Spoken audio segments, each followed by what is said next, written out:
Gravar que você vai compreender um pouco melhor essas questões pertinentes a crime lesa pátria ou lesa Constituição, que acaba sendo a mesma coisa. O crime lesa pátria é quando um funcionário do governo, especificamente qualquer funcionário, qualquer poder da República, ousa cometer um ato indecoroso contra a própria República. Isso representa, por exemplo, as ações indevidas que o Supremo Tribunal Federal, através de seus atuais ministros, estão tomando, como, por exemplo, invasão de prerrogativa em relação ao Poder Executivo e ao Poder Legislativo, ainda não é um indicador de um crime lesa pátria, embora eles estejam ofendendo a Constituição Federativa do Brasil. Eles realmente ultrapassaram alguns limites, mas, como você sabe, na gíria fala-se de corda esticada.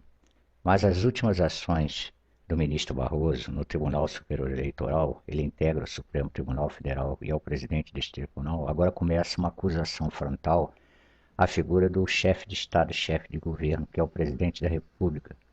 Isso, em hipótese nenhuma, pode ser admitida, porque qualquer ação protocolar contra a presidência da República deve ser efetuada através da Procuradoria-Geral da República, que deve ser provocada, ou seja, dito de outra maneira, o Supremo Tribunal não tem prerrogativa e autoridade para acusar o presidente ou invadir a prerrogativa do presidente, e muito menos instaurar nenhum processo contra o presidente sem o permisso da Procuradoria-Geral da República, que é o órgão encarregado de fiscalizar os atos do Ministério Público Federal em todo o país e, consequentemente, controlar os processos que envolvam contra a República Federativa do Brasil ou atitudes ou ações indevidas de autoridades públicas brasileiras.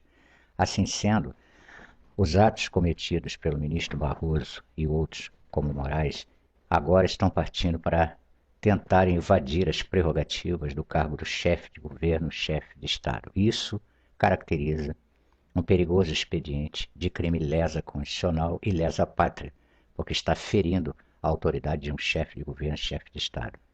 Eles estão tentando afrontar a presidência da República, acusando, sem provas devidas, cabais baseados na lei, sobre procedimentos sendo efetuados pelo presidente da República, que está tentando demonstrar para todo o público brasileiro que as coisas estão saindo fora do controle. Nós, brasileiros, temos o hábito de achar que a presidência da República, ou seja, o chefe de Estado e chefe de governo, tem que cumprir os nossos desejos. Isso é um ledo engano. O presidente da República tem a função de governar como chefe de Estado e chefe de governo do país. E ele, até o presente momento, tem estado dentro das suas prerrogativas e respeitos constitucionais. Ele não tem utilizado nenhum recurso que, evidentemente, já poderia ter utilizado, segundo o critério do povo, na invasão de prerrogativas, por exemplo, de membros do Supremo ou a inércia operacional do Congresso Nacional. Pois bem, o Supremo Tribunal Federal, para ser mais exato, os membros do Supremo Tribunal Federal têm invadido prerrogativas e ferido a constitucionalidade legal do país quando está invadindo um Congresso Nacional e também agora o Poder Executivo numa franca e perigosa ação e expediente de crime constitucional. Isso pode gerar do Conselho Nacional da República, do Gabinete Institucional e também do Ministério da Defesa, junto ao Presidente da República, um aviso pertinente, um aconselhamento para que ele tome providências para restaurar o equilíbrio institucional brasileiro. O povo brasileiro crê ou acha que o presidente deveria fazer isto ou aquilo. O presidente tem comportamento de chefe de Estado e chefe de governo e tem que respeitar as prerrogativas do seu cargo e, principalmente, cumprir a Constituição à risca, ou seja, ele só pode tomar uma atitude quando o Conselho Nacional da República, ou o Gabinete Institucional e também o Ministério da Defesa o aconselharem a tomar, na medida em que também o Procurador-Geral da República, o PGR, haver notado uma invasão de crime lesa constitucional ou lesa pátria. Nesse caso, tomando essa atitude, o presidente passará a agir vigorosamente dentro dos preceitos constitucionais. Isso pode significar muita coisa. A decretação do artigo 142 ou do 136, ou especificamente o ato institucional, que é uma prerrogativa única e exclusiva do presidente, no qual passa todos os poderes constitucionais para as mãos do presidente da República. Inclusive, cessa-se todos os direitos civis de todos os brasileiros e ele tem autoridade suprema, com apoio das Forças Armadas, garantido por preceitos constitucionais, a fechar o Congresso e o Supremo Tribunal Federal por estarem agindo contra a República. Pode se perguntar o seguinte: por que que isso ainda não foi feito? Porque isso não é feito segundo as expectativas da nação ou do povo, mas sim quando determinado momento ou atitude ou ação se faz necessária na emergência de se ver ameaçar a República e o equilíbrio institucional do país. Você compreende isso? Então tudo tem um momento certo para ser feito, realizado dentro do espectro da lei. O presidente da República só pode tomar uma atitude quando ele julgar, pelo seu próprio critério, consultando o Conselho Nacional da República, de que não há outra saída a não ser fechar o sistema e promover uma restauração da ordem pública no Brasil. As providências seriam a decretação ou do artigo 142, ou mesmo de um ato institucional que é muito mais forte que o artigo 142, a colocação de tropas federais em todos os estados e municípios, no país como um todo, e eminentemente a prisão sumária de todos aqueles que, pelo Conselho Nacional da República, Gabinete Institucional, Ministério da Defesa ou com a participação do PGR ou não, decretaram uma intervenção absoluta no Estado brasileiro. Isso representa, no caso do artigo 142, que dependeria de aprovação do Congresso. Caso o Congresso não aprove, aí sim o presidente poderia lançar mão do expediente da decretação do ato institucional, que é um ato privativo da Presidência da República, na qual todos os poderes constitucionais saem do papel e vão para as mãos do Presidente da República e das Forças Armadas.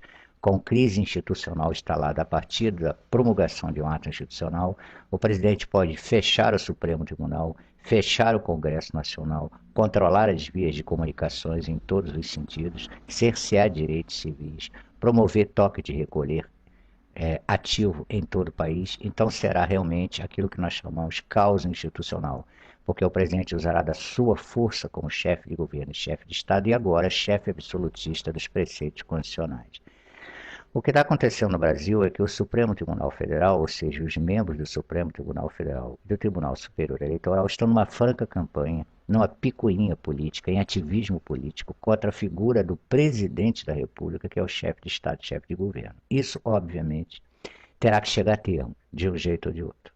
Não temos nenhuma saída emergencial diante desse quadro que vem se formando. E as pessoas ficam cobrando muito do presidente, mas deixa eu lembrar, você me parece um pouco novo, me parece. Né? Na época de 31 de março de 1964, as pessoas pensam que foi só a vontade do presidente. Não foi. Não foi apenas pela manifestação do povo na rua, ou o pedido do Congresso à época, ou da mídia, reunidos num só coro, que pediram a intervenção militar constitucional naquela época, não. O fato é que decorreram 10 anos anteriores, antes daquele desfecho. Veja bem o que eu estou explicando para o senhor. Levou 10 anos antes da promulgação de 31 de março de 1964 na intervenção militar condicional. Não foi uma coisa da noite para o dia. Nós estamos aí com o Brasil em crise há 2 anos. Isso não quer dizer que vamos esperar 10 anos, porque a crise que está se aprontando ou se estabelecendo no Brasil a partir dessas últimas ações do TSE e do STF apontam para uma sugestiva interferência do Poder Federal Executivo em todos os poderes em breve. É uma questão de tempo. Ou o que deveria ser o ideal, o Supremo Tribunal Federal recua para sua posição e poder e prerrogativa constitucional, tanto quanto o TSE, ou então, se continuarem os ataques e as investidas com tentativa de criminalizar o chefe de governo, chefe de Estado, sem provas contundentes, baseado apenas no achismo, porque é isso que eles estão fazendo, vai obrigar o Conselho Nacional da República, o Gabinete de Segurança Institucional, o Ministério da Defesa e o Presidente da República a decretar uma intervenção militar constitucional do país. Isso será, do ponto de vista prático, muito desastroso, porque isso interfere em muitas coisas, inclusive no plantel econômico do país. Então esperemos que esses senhores, embora não tenhamos essa esperança, ponham a cabeça no lugar e recuem antes que seja tarde demais. Porque uma vez decretado, tanto o artigo 142, com a aprovação do Congresso, o recusa do mesmo, que aí estará comprometida a ação do presidente, ele terá que lançar a mão de outro expediente, o ato institucional. Se for promulgado, aí sim o Brasil entrará num momento muito crítico, institucionalmente e legalmente falando. Esperemos, embora eu particularmente não creia, que os ministros do Supremo Tribunal Federal e do Tribunal Superior Eleitoral não vão recuar, porque eles estão no ativismo político patente contra a figura do presidente, o que caracteriza-se como um crime lesa pátria, porque não se pode afrontar o chefe de governo e chefe de Estado. Isso não é possível sem uma ação devida promovida, por exemplo, pela Procuradoria-Geral da República com todas as provas contundentes. Eles estão, em suma, abusando extrapolando as suas prerrogativas, e isso tem um preço. Há um preço a ser pago. Se eles querem pagar para ver, eles vão acabar tendo a resposta que querem, ou seja, uma intervenção federal. E se isso acontecer, aí sim o caldo vai entornar de vez. Ok? Um abraço para você.